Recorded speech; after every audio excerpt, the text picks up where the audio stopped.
Hello everyone, welcome to knowledge आकी studio. मैं लखन भारद्वाज आपका अपने करंट अफेयर शो में स्वागत करता हूं। आज है 26 जुलाई और 26 जुलाई से रिलेटेड जितने भी करंट अफेयर के क्वेश्चन होंगे मैं आपके साथ डिस्कस करूंगा और हर क्वेश्चन से रिलेटेड आपको सारे फैक्ट भी बताऊंगा, तो वीडियो को पूरा देखिए। मैं लास्ट में आपसे होमवर्क का क्वेश्चन पूछूंगा जिसका आंसर आप मुझे कमेंट बॉक्स में कमेंट करके बताइएगा। चलिए ऐसी करंट अफेयर शुरू करते हैं। आज का पहला क्वेश्चन है, who has been appointed as the secretary of ministry of external affair government of India. विदेश मंत्रालय भारत सरकार के सचिव के रूप में किसे नियुक्त किया गया? तो विदेश मंत्रालय के सचिव के रूप में किसे नियुक्त किया गया है? इसका करेक्ट आंसर है ऑप्शन सी, रीवा गांगुली को। रीवा गांगुली को विदेश मंत्रालय के सचिव के रूप में नियुक्त किया गया। देखते हैं इसके बारे में। अभी रीवा गांगुली बांग्लादेश में भारत के उच्चायुक्त हैं और उनको विदेश मंत्रालय में सचिव पूर्व के नियुक्त किया गया, मतलब सचिव ईस्ट के रूप में नियुक्त किया गया है। तो ध्यान रखिएगा, ये 1986 बैच की भारतीय विदेश सेवा के अधिकारी हैं। इनका बैच कौन सा है? 1986, और ये भारतीय विदेश सेवा के अधिकारी हैं, IFS। इस वर्ष 30 सितंबर को रिटायर होने के बाद विजय ठाकुर सिंह का स्थान लेंगी। किसका स्थान लेंगी? विजय ठाकुर सिंह का। ये विजय ठाकुर सिंह को से अपना पदभार ग्रहण करेंगी।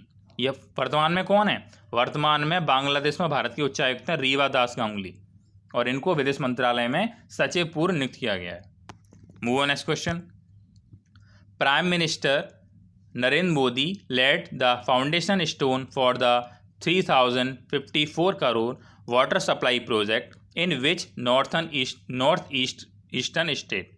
इसका मतलब ये है, प्रधानमंत्री नरेंद्र मोदी जी ने 3054 करोड़ की जल आपूर्ति परियोजना की स्थापना किस उत्तर पूर्वी राज्य में की? तो ये योजना किस उत्तर पूर्वी राज्य में की गई है? जल आपूर्ति परियोजना। इसका करेक्ट आंसर रहेगा ऑप्शन ए, मणिपुर में। मणिपुर में वाटर सप्लाई प्रोजेक्ट की शुरुआत की किसने? नरेंद्र मोदी जी ने। देखते हैं इसके बारे में। प्रधानमंत्री नरेंद्र मोदी जी ने मणिपुर की राजधानी इम्फाल और इम्फाल में 3054 करोड़ रुपए के मणिपुर जल आपूर्ति परियोजना, क्या नाम है इसका? मणिपुर जल आपूर्ति परियोजना की आधारशिला रखी। इसके अंतर्गत क्या होगा? तो इसके अंतर्गत मणिपुर जल आपूर्ति परियोजना को ग्रेटर इम्फाल योजना के तहत से जो घर हैं उनमें मीठे पानी के नल कनेक्शन दिए जाएंगे। क्या किए जाएंगे? मीठे पानी के नल कनेक्शन डिजाइन किए हैं और मणिपुर के 16 जिलों और 2,80,756 घरों को कवर किया जाएगा, जिसमें 1,731 ग्रामीण बस्तियां भी हैं। तो ध्यान रखिएगा, ये इम्फाल में शुरू की गई है, मणिपुर के 3054 करोड़ रुपए की योजना है ये, और इसके अंतर्गत घरों में मीठे पानी के घरेलू कनेक्शन डिजाइन किए गए हैं। तो ध्यान रखिएगा, और ये टोटल मणिपुर के कितने जिलों में चलाई गई? 16 जिलों के 2,80,756 घरों में। Move on next question. Who has been appointed as honorary advisor for BRICS CCI? BRICS CCI के लिए मानद सलाहकार मतलब ऑनरी एडवाइजर के रूप में किसे नियुक्त किया गया? तो ब्रिक्स के CCI के मानद सलाहकार कौन होंगे? इसका करेक्ट आंसर है ऑप्शन बी, साहिल सेठ। साहिल सेठ को ब्रिक्स CCI के मानद सलाहकार मतलब ऑनरी एडवाइजर के रूप में नियुक्त किया गया है। देखते हैं इस न्यूज़ के बारे में। साहिल सेठ को BRICS chamber of commerce and industry मतलब CCI फुल फॉर्म है chamber of commerce and industry CCI, तो उसके जो मानद सलाहकार हैं उसमें नियुक्त किया गया है। इनकी अवधि क्या रहेगी? इनके जो पद है 2020 से लेकर 2023 तक की अवधि के लिए इन्हें नियुक्त किया गया है। 2020 से लेकर 2023 तक की। किसको? साहिल सेठ को। और किसके लिए? ब्रिक्स के चैम्बर कॉमर्स एंड इंडस्ट्रीज के लिए, ब्रिक्स CCI के लिए। वर्तमान में साहिल सेठ कौन है? तो वर्तमान में साहिल सेठ जी मुंबई सीमा शुल्क में उपायुक्त के रूप में कार्य करते हैं। कहाँ पे? मुंबई सीमा शुल्क में उपायुक्त के रूप में कार्य करते हैं। हम ब्रिक्स की बात कर रहे हैं। ब्रिक्स में कितने देश शामिल हैं? ब्राज़ील, रूस, भारत, चीन और दक्षिण अफ्रीका। तो ध्यान रखिएगा। Move on next question. Which company partnered with Acko general insurance limited to offer auto insurance in India? किस कंपनी ने भारत में ऑटो बीमा की पेशकश के लिए एको जनरल इंश्योरेंस लिमिटेड के साथ भागीदारी की? तो ये किसने की है? इसका करेक्ट आंसर रहेगा ऑप्शन बी, अमेजन पे ने। अमेजन पे ने एको जनरल इंश्योरेंस के साथ एमओयू किया, किसके लिए? भारत में ऑटो बीमा पेशकश के लिए। देखते हैं इस न्यूज़ के बारे में। अमेजन इंडिया के जो भुगतान है उसके साथ भारत में 2 और 4 पहिया वाहनों के लिए ऑटो बीमा की पेशकश के लिए किसके साथ समझौता किया? एको जनरल इंश्योरेंस लिमिटेड के साथ। किसने? अमेजन पे ने। किसके लिए किया है? जो 2 पहिया और 4 पहिया वाहन है उनके ऑटो बीमा के लिए पेशकश की है। ये जो योजना है, ये जो ऑटो बीमा पेशकश है, ये 100% पेपरलेस होगी, मतलब पूरी तरह डिजिटल होगी। तो ये बस बात को ध्यान रखिएगा। अच्छा, इस सुविधा का लाभ कैसे लेंगे? तो ग्राहक इस ऑटो बीमा का भुगतान, इसका जो पेमेंट करेंगे वो अमेजन पे पेज, अमेजन ऐप या मोबाइल वेबसाइट से कर सकते हैं। ठीक है, इसमें सारे विवरण दे रखे होंगे और मूल विवरण प्रदान करके अपनी कार या बाइक के बीमा के लिए बोली प्राप्त कर सकते हैं। तो ध्यान रखिएगा, ये जितने भी मोबाइल ऐप हैं उसके अमेजन पे पेज, अमेजन ऐप, उससे इसके थ्रू इस बीमा का लाभ या इस बीमा का पेमेंट दे सकेंगे। हम अमेजन की बात कर रहे हैं। अमेजन का हेडक्वार्टर कहाँ है? वाशिंगटन डीसी में, मतलब वाशिंगटन यूनाइटेड स्टेट में। और अमेजन के सीईओ कौन है? Jeff Bezos. ध्यान रखिएगा। एको जनरल इंश्योरेंस के हेडक्वार्टर कहाँ है? मुंबई महाराष्ट्र में। और एमडी एंड सीईओ कौन है एको जनरल इंश्योरेंस की? वरुण दुआ। तो ध्यान रखिएगा। Move on next question. Mister Partha Pratim Sengupta has been appointed as the MD and CEO of which bank? Shri Partha Pratim Sengupta को किस बैंक के एमडी और सीईओ के रूप में नियुक्त किया गया? इसका करेक्ट आंसर रहेगा ऑप्शन सी, आईओबी, मतलब इंडियन ओवरसीज बैंक। क्या नाम है IOB full form? Indian overseas bank के एमडी के रूप में नियुक्त किया गया है। किसको? श्री पार्थ प्रतिम सेनगुप्ता को। देखते हैं इस न्यूज़ के बारे में। भारत सरकार द्वारा पार्थ प्रतिम सेनगुप्ता को इंडियन ओवरसीज बैंक मतलब आईओबी का प्रबंध निदेशक मतलब एमडी और मुख्य कार्यकारी अधिकारी मतलब सीईओ के रूप में नियुक्त किया है। किसको? पार्थ प्रतिम सेनगुप्ता को। किसके लिए? आईओबी के अध्यक्ष एमडी एंड सीईओ के रूप में नियुक्त किया गया है। ये कर्णम शेखर का स्थान लेंगे। अभी तक जो एमडी सीईओ थे वो कौन थे? कर्णम शेखर। उनका स्थान लेंगे कौन? पार्थ प्रतिम सेनगुप्ता, जो 30 जून 2020 को आईओबी के एमडी सीईओ के रूप में रिटायर हो चुके हैं। सेनगुप्ता सेनापति कब होगी? तो सेनगुप्ता की जो रिटायरमेंट होगी वो होगी 31 दिसंबर 2022 को, मतलब ये 2022 तक अपने पद पर रहेंगे और अगले आदेश तक कार्यकाल के लिए की गई है। तो ध्यान रखिएगा, आईओबी के अब नए जो एमडी सीईओ होंगे वो होंगे Partha Pratim Sengupta. Move on next question. Which union minister launch mentoring platform restart India to support MSME sector?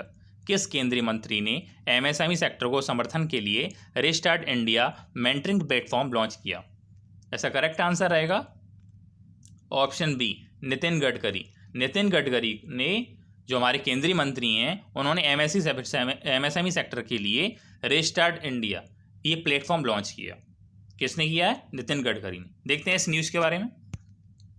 केंद्रीय सूक्ष्म और लघु मध्यम उद्यम मतलब एमएसएमई के केंद्रीय मंत्री नितिन जयराम गडकरी, मतलब ये नितिन जयराम गडकरी हैं, नितिन गडकरी हैं, ये कौन से मंत्री हैं? ये हमारे एमएसएमई मंत्री हैं। उन्होंने एक परामर्श मंच है www.restartindia.com लॉन्च किया। ये एक पोर्टल है जिसका नाम है रीस्टार्ट इंडिया। ये लॉन्च किया किसने? नितिन गडकरी ने। इसे म्यूच्यूड फिनकॉर्प और इंटॉक्स द्वारा संयुक्त रूप से शुरू किया गया है। मतलब किसने शुरू किया है इसको? किसने डिज़ाइन किया है? म्यूच्यूड फिनकॉर्प और इंटॉक्स द्वारा संयुक्त रूप से शुरू किया गया है।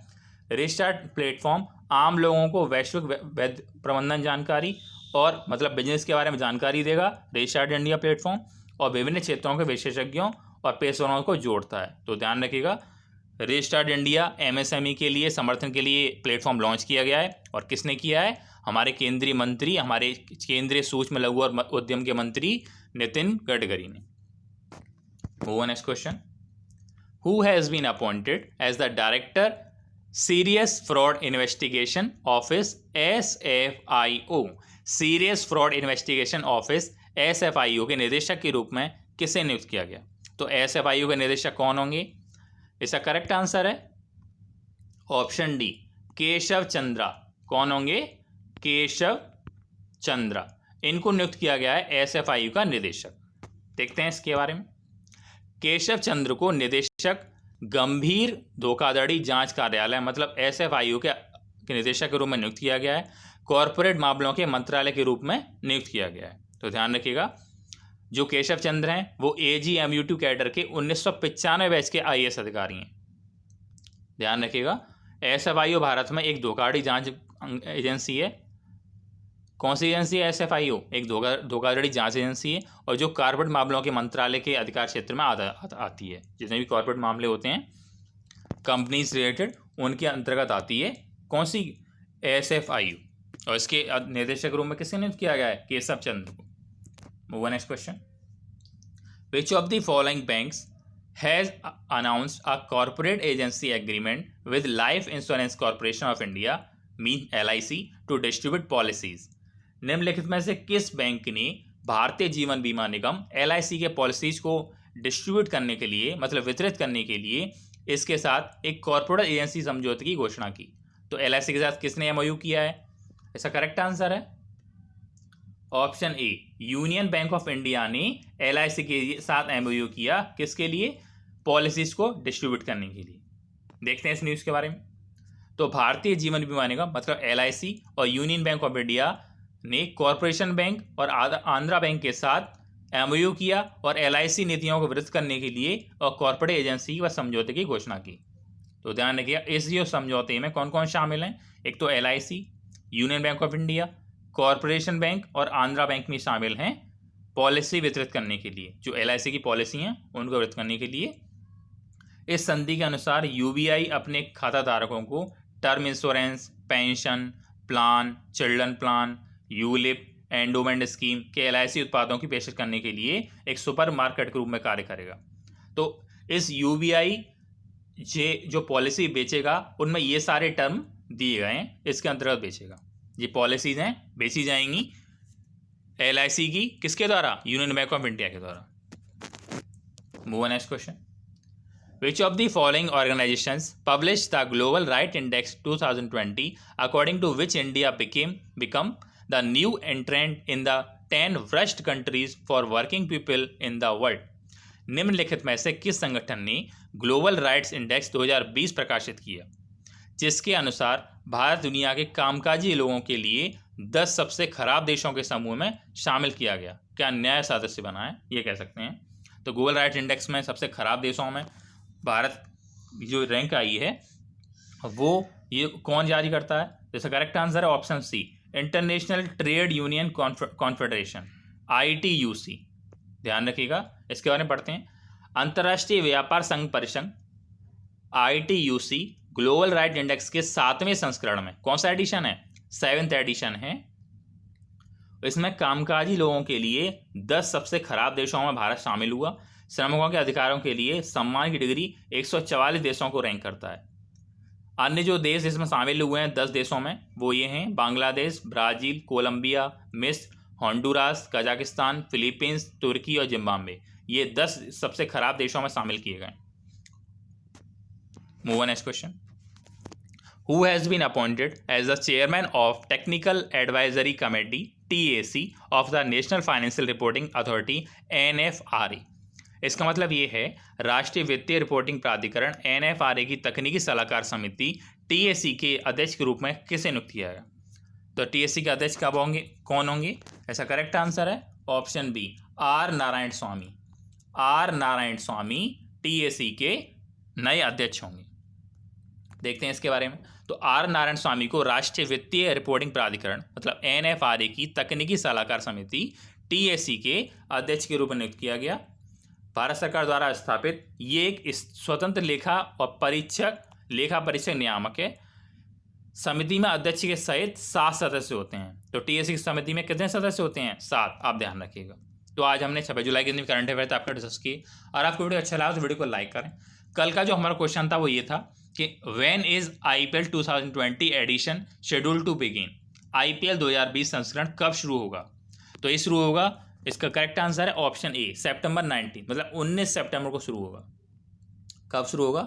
19 सितंबर से शुरू होगा IPL 2020। ऐसी न्यूज़ आई है।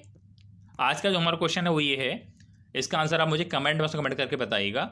विच state has announce a 2 year jail term and 1 lakh fine for not wearing mask and violation of कोविड-19 प्रोटोकॉल्स। इसका मतलब ये है किस राज्य ने मास्क ना पहनने और कोविड-19 प्रोटोकॉल का उल्लंघन करने पर 2 साल की जेल की सजा और 1 लाख रुपए जुर्माना लगाने की घोषणा की। तो ये कौन सा राज्य है?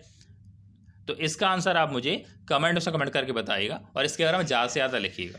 तो आप ज़्यादा से लिखते हैं तो आप इसको कभी नहीं भूलते हैं। अगर आपको वीडियो अच्छा लगा तो वीडियो को लाइक करें और अपने फ्रेंड्स के साथ ज़्यादा से ज़्यादा शेयर करें। अगर आपने हमारे चैनल को तब सब्सक्राइब नहीं किया, हमारे चैनल को सब्सक्राइब करें और बेल आइकन को प्रेस करें, जिससे हमारे आने वाली वीडियो से नोटिफिकेशन आपको मिल सके। आप मुझे फेसबुक और टेलीग्राम पे फॉलो कर सकते हैं। फेसबुक टेलीग्राम का लिंक इस वीडियो के डिस्क्रिप्शन में जाके दे रखा है, आप वहाँ जाके ज्वाइन कर सकते हैं। Thank you.